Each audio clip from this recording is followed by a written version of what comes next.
Bonjour chers amis, nous allons faire une petite préparation pour la fête de Pessah qui s'approche à grands pas. Donc aujourd'hui, quelques mots sur cette grande fête et surtout sur la manière de l'approcher, de la préparer pour en tirer le meilleur profit. Donc Rabbi Nathan nous dit que, Rabbi Nachman nous explique que il y a dans le monde deux sortes de gens. Les gens qui sont en haut et les gens qui sont en bas.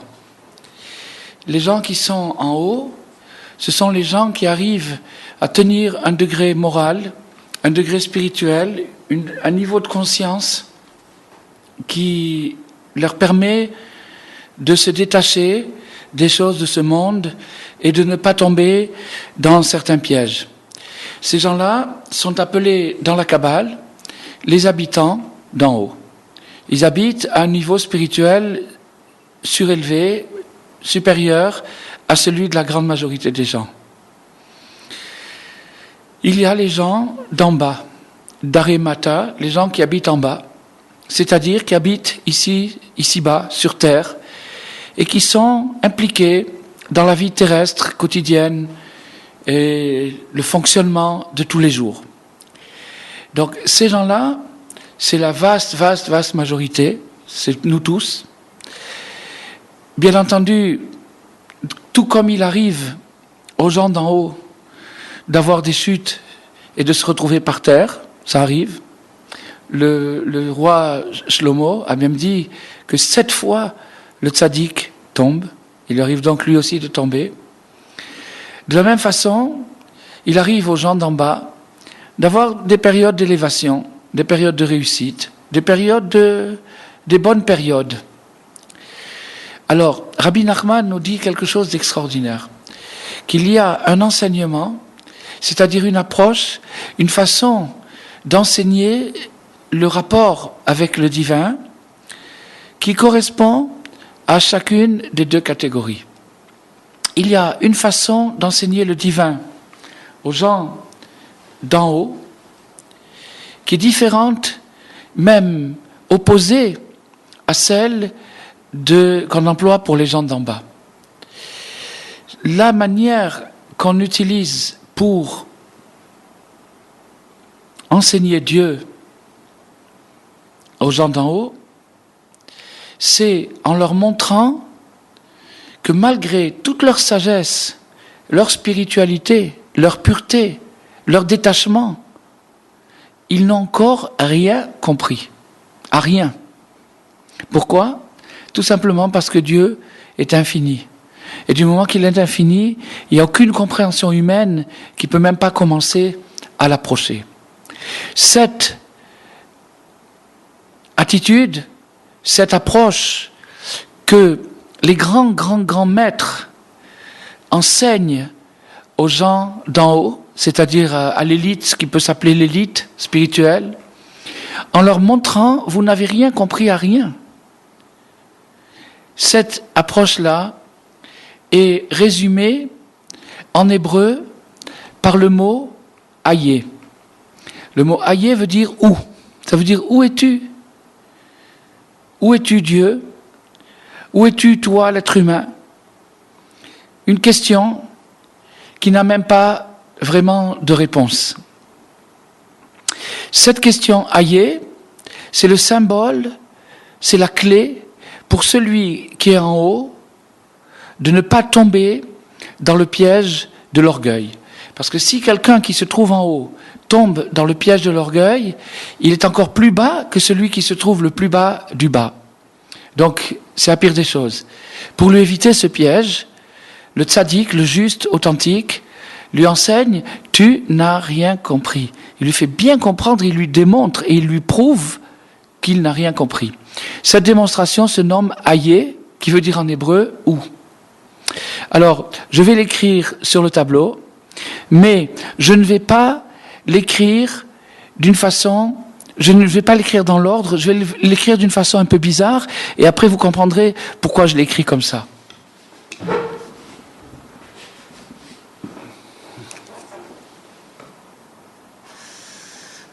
ça c'est le Aleph, ça c'est le Yud, et ça c'est le Hi. J'écris le mot Ayé. Ayé, Ayé. Si on le lit dans cet ordre-là, on a le mot Ayé. Ayé qui veut dire où. C'est-à-dire, c'est la clé d'entrée à un degré supérieur pour celui qui est déjà très haut, de façon à ce qu'il ne tombe pas dans l'orgueil, parce que s'il tombait dans l'orgueil, il tomberait complètement par terre. Inversement à cette méthode, contrairement à ce Ayé, qui est la méthode de l'interrogation, de la question, il y a la méthode inverse, qui est celle que le juste, que le tzaddik emploie avec les gens qui se trouvent tout à fait par terre, en bas et même en dessous du sol. Ces gens-là, si vous leur dites Ayé, ben c'est tout ce qui leur manquait pour se décourager complètement et pour tout lâcher. Donc c'est autre chose qu'il faut leur dire. Il faut leur dire que Dieu est partout. Dieu est partout parce que c'est la vérité. Tout à l'heure, on a posé la question « Ayé, où es-tu ?» et ça s'étonne une sorte de réponse partout. Partout, sa gloire emplit l'univers. Kevodo, Malé, Olam. Malé, ça veut dire « il emplit ». Melo, Chol Haaretz Kevodo, sa gloire emplit toute la terre. La terre implique le degré le plus matériel, le plus presque grossier de la matière, c'est-à-dire le niveau dans lequel se trouvent les gens qui mènent une vie matérielle, une vie banale, une vie habituelle.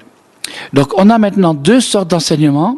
L'enseignement des gens d'en haut, c'est Ayé, t'as rien compris. L'enseignement des gens d'en bas, c'est Mélo, tu es bien, Dieu est près de toi, il est partout, là où tu te trouves. C'est ce qu'on va étudier aujourd'hui, mais d'abord je voulais montrer un graphique. Alors maintenant je vais écrire le mot Mélo en hébreu, qui veut dire que la gloire de Dieu remplit l'univers. Alors encore une fois, je ne l'écris pas dans la manière habituelle, je l'écris, on va faire une espèce de carré magique.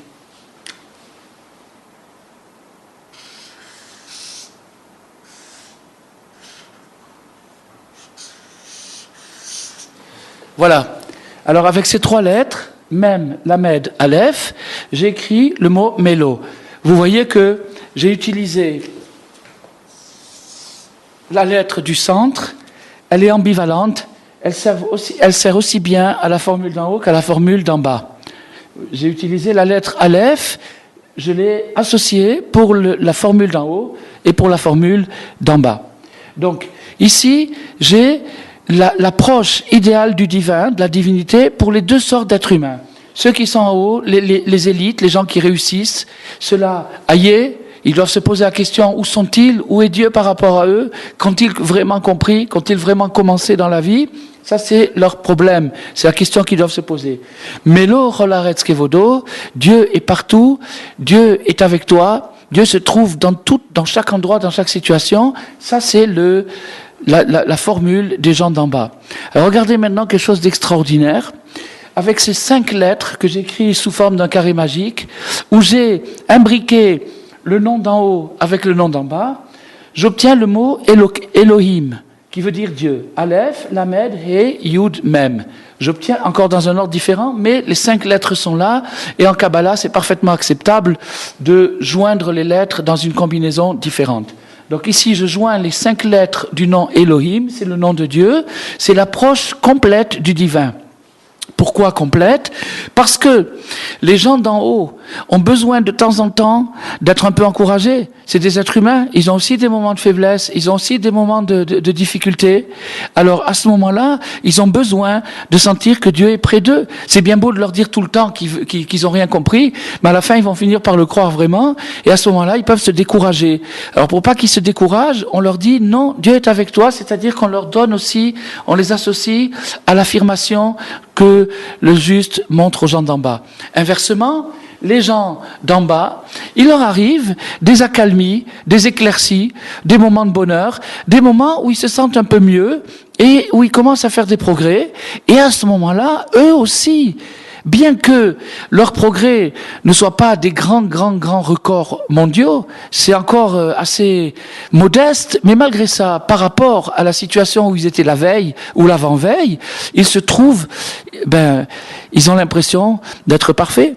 Alors à ce moment-là, il faut à eux aussi leur communiquer la conscience de la question. C'est-à-dire de les remettre un peu en question et de leur dire « Attends, ne t'envole pas si vite parce que tu risquerais d'avoir des déceptions. Tu n'as pas encore tout réparé. » Voilà le secret d'Élohim, le secret d'Hachem, c'est-à-dire comment, dans le nom divin, le nom de Dieu, par lequel Dieu a créé le ciel et la terre, Bereshit bara Elohim et hashamayim ve'et haaretz.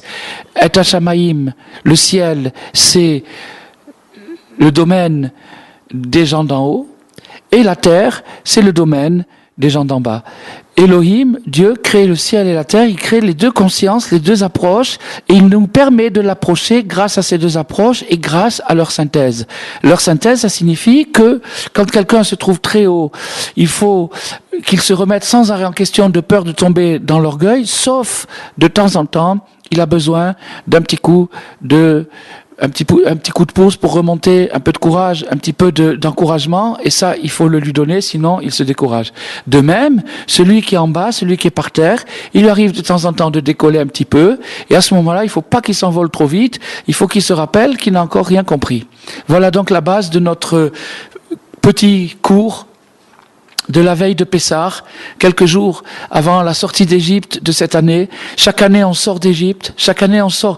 Sortir d'Égypte, ça veut dire sortir de l'angoisse. Mitzraïm, Metzer Yam, l'angoisse, la gorge serrée. C'est ça l'Égypte. La culture égyptienne, c'est la culture de l'angoisse, la culture de la pression, du stress. Alors, sortir du stress, c'est sortir d'Égypte. Parce que l'Égypte, c'est le prototype du stress, et c'est par ce stress magistral que les Égyptiens ont su inculquer aux Hébreux qu'ils les ont maintenus comme esclaves. En faisant croire, je suis ton maître. C'est moi qui commande. C'est un bluff complet. Qu'est-ce qu'il a de plus? Pourquoi il le commanderait? Pourquoi il serait son maître? C'est comme ça. C'est un bluff qui marche avec le stress. En réveillant quelque chose du stress, on arrive à inféoder, on arrive à rendre esclaves les gens, et c'est ce qui s'est passé en Égypte. Sortir d'Égypte, ça veut dire sortir du stress. Arriver à se libérer de cette maladie. Bon, alors aujourd'hui, on va pas tout résoudre d'un seul coup, mais on va essayer de faire au moins un petit chapitre, une petite préparation pour Pessah. Alors, donc, les gens qui sont tombés de leur situation doivent savoir, donc ici Rabbi Nathan inclut aussi bien ceux qui étaient dans une situation enviable et qui sont tombés, que ceux qui ne sont jamais montés et qui étaient toujours par terre. L'un comme l'autre doit savoir que Dieu emplit l'univers et que Dieu est avec eux et qu'il n'ait pas peur et qu'il ne se décourage pas, mais qu'il se réveille et qu'il commence à se rapprocher du divin à la manière dont on a expliqué, c'est-à-dire d'abord par Mélo. D'abord, la première chose à savoir, Dieu est avec toi. Il est là. Il n'est pas ailleurs. S'il n'était pas là où tu es, il ne serait plus infini. Ça voudrait dire qu'il est partout sauf ici, donc ça veut dire une limite, c'est plus infini. Du moment qu'il est infini, il est ici aussi, seulement il est caché, à toi de le découvrir. Comment tu peux le découvrir? Numéro 1, sache qu'il est là. Vous voyez d'ailleurs comment le Aleph réunit les deux choses. Le Aleph est composé de 3 parties. Une partie d'en haut, un point d'en haut, qui symbolise les 3 lettres du haut. Une partie d'en bas, le point du bas, qui symbolise les 3 lettres du bas. Et une barre, une médiane, qui réunit les deux. C'est cette barre, c'est cette médiane qui s'appelle la conscience, qu'on essaye maintenant d'approcher un petit peu. Donc, Dieu nous dit, je suis là, je suis avec toi, je suis en toi, je suis autour de toi, tu es en moi. Une union parfaite. Fais ce que tu peux, essaye de prier, quelques mots, essaye d'étudier un petit peu pour te rapprocher de lui. Et quand tu mettras ça en pratique, c'est-à-dire quand tu croiras que Dieu est là, ce qui est la vérité, c'est une vérité absolue, mais quand tu le feras rentrer dans ton cœur, à ce moment-là, tu recevras cette barre de liaison, ce qui s'appelle la conscience. La conscience, c'est-à-dire la liaison entre le haut et le bas, entre le ciel et la terre. Là où le ciel et la terre se rejoignent, ils s'embrassent, ils s'unissent au milieu, dans cette barre-là, qui s'appelle le vave, le crochet, la liaison, la conjonction, l'union de la conscience. Donc maintenant, autant qu'on pourra obtenir cette barre, chacun est là pour ça. Il est là pour apprendre à faire cette barre, à créer cette conscience-là. Il va chasser de son cœur la stupidité. La stupidité, c'est le stress et l'angoisse. Pourquoi on les appelle la stupidité ? Parce que pourquoi tu t'angoisses ? À quoi ça sert ? Et on donne un exemple extraordinaire. On dit qu'une fois, il y avait un type qui faisait de l'autostop au bord d'une autoroute et il avait une grosse valise. Et d'un seul coup, il y a un camion qui s'arrête. Il court avec sa valise et le camion lui fait signe, le chauffeur du camion, le conducteur lui fait signe de monter dans le camion derrière. Alors le garçon, il prend sa valise, il monte dans le camion et le camion démarre. Et le camion regarde dans son rétroviseur et d'un seul coup, qu'est-ce qu'il voit ? Il voit ce pauvre garçon, ce pauvre autostoppeur qui tient sa valise en l'air. Au lieu de la poser sur le parterre du camion, il la soutient comme ça. Alors le chauffeur est tellement indigné qu'il lui crie, il lui dit « Mais qu'est-ce que tu fais ? Pourquoi tu tiens ta valise comme ça ? Pourquoi tu la laisses pas par terre ?» Alors l'autre il dit « J'ose pas vous déranger. C'est tellement gentil, vous m'avez déjà accepté dans votre camion. J'ose pas vous déranger. » C'est la même chose avec Dieu. Imaginez qu'à la seconde où je vous parle, et vous m'écoutez, il y a des milliards de cellules en vous qui tournent dans un ordre absolu, un ordre parfait. Toutes les cellules qui composent les atomes, les molécules, toutes les particules les plus infinitésimales qu'on peut même pas capter avec un microscope, toutes ces particules-là, elles sont manœuvrées et elles sont animées avec une sagesse parfaite. Leur circulaire, leur circuit est fait avec une perfection, avec une précision. Chaque cellule en rapport avec la cellule d'à côté, en rapport avec la cellule d'à côté, en rapport avec les cellules, tout en rapport avec les cellules centrales, avec l'esprit, avec les nerfs moteurs, avec les nerfs sensitifs, dans une perfection parfaite. Ça, c'est l'autostoppeur. Dieu nous a pris en camion, il nous porte complètement. Maintenant, il y a quelques soucis dans la vie. Le souci du gagne-pain, le souci de la paix dans les foyers, le souci avec les voisins, le souci avec le patron, etc., etc. Ces problèmes-là sont effectivement des poids. Mais pourquoi les porter ? Pourquoi les porter ? Pourquoi les soulever ? Alors qu'on est pris en main, on est pris en charge.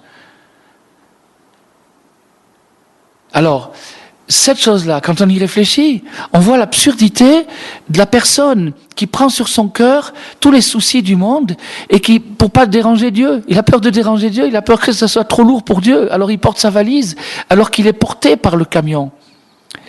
On est porté, on est pris en main, à chaque instant, à chaque seconde, notre corps fonctionne dans une harmonie parfaite tant que Dieu le veut. Et de cette façon, on voit combien une respiration ou un mouvement du corps ou les reins ou des choses comme ça sont tellement précieux que ça coûte des millions et des millions s'il faut les remplacer. Et Dieu nous les donne à chaque instant. Il nous donne à manger, il nous donne à boire, il nous donne l'air à respirer. L'air à respirer est gratuit. L'eau est presque gratuite. Le pain n'est pas trop cher. Toutes ces choses vitales sont pratiquement gratuites avec amour et avec grâce et avec respect. Dieu enveloppe les choses avec une grâce, avec une beauté, une esthétique. Donc, celui qui se prend en main, c'est-à-dire celui qui veut prendre le poids de sa vie sur lui-même, tout sur lui-même, il rentre dans un stress inutile et c'est ça qui s'appelle en hébreu le ruach shtut, c'est-à-dire le souffle de stupidité. Et donc, quand le tzaddik va nous faire passer ce vav, cette liaison, cette conscience médiane qui fait l'union entre le haut et le bas, c'est-à-dire quand la personne arrivera à trouver une espèce d'équilibre entre ses hauts et ses bas, entre les moments où il est un peu plus élevé et les moments où il est complètement par terre, à ce moment-là, il se libérera dans la même mesure, proportionnellement, il se libérera de l'angoisse, il se libérera de la bêtise, il se libérera de toutes les choses qui le paralysent.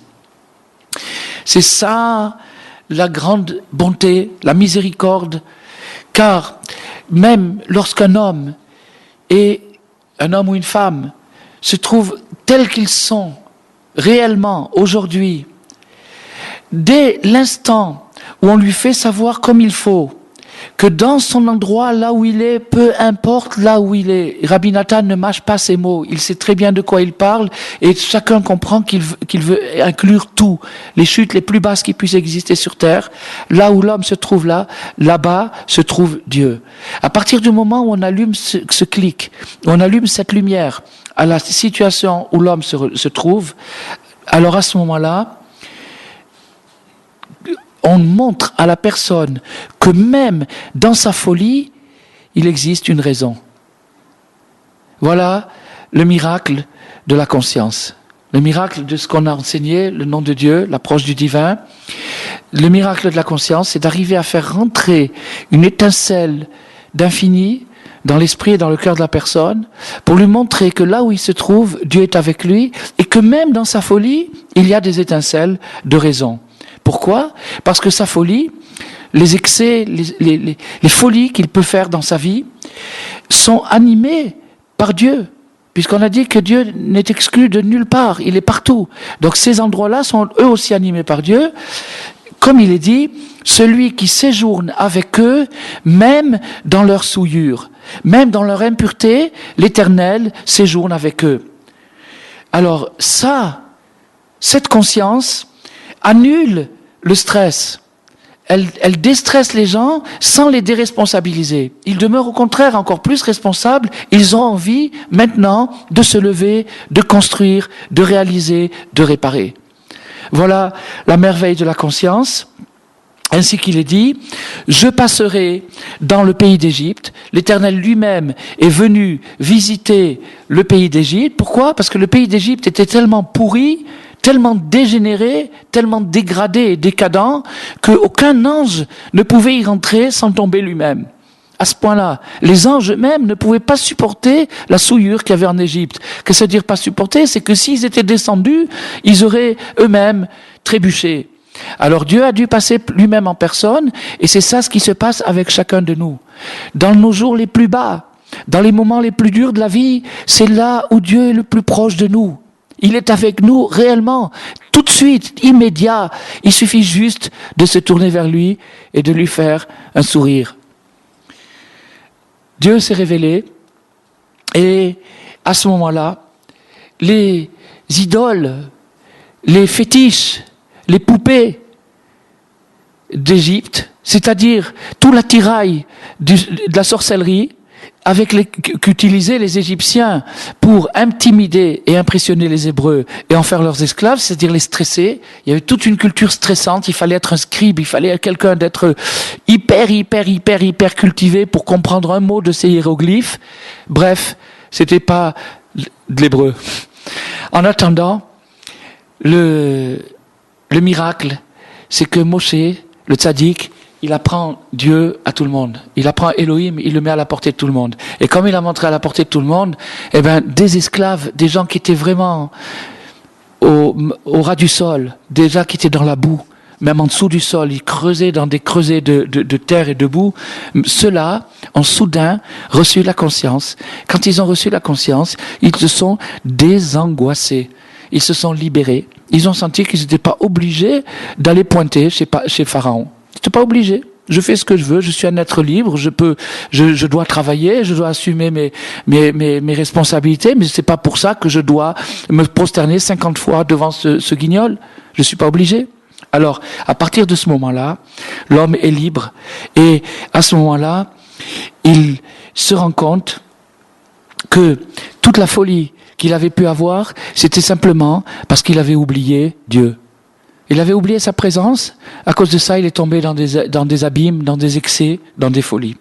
Mais dès que la divinité se manifeste à lui, comme on est en train de le faire maintenant, c'est-à-dire par la conscience, en disant les choses, en informant tout simplement, en conscientisant, à ce moment-là, on annule la stupidité.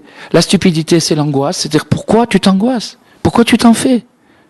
Laisse les choses se faire, laisse-les faire. Dieu est avec toi, il te conduit à chaque pas, il te fait vivre. S'il arrête un tout petit peu, il tourne un petit bouton, c'est terminé, il n'y a plus rien à faire. Le plus grand milliardaire sur terre ne peut pas acheter une seconde d'existence à partir du moment où Dieu le décide. Donc on est entre ses mains. Puisqu'on est entre ses mains, pourquoi pas être content ? Pourquoi pas se libérer ? Pourquoi se laisser angoisser par des gens qui nous terrorise, qui nous angoisse.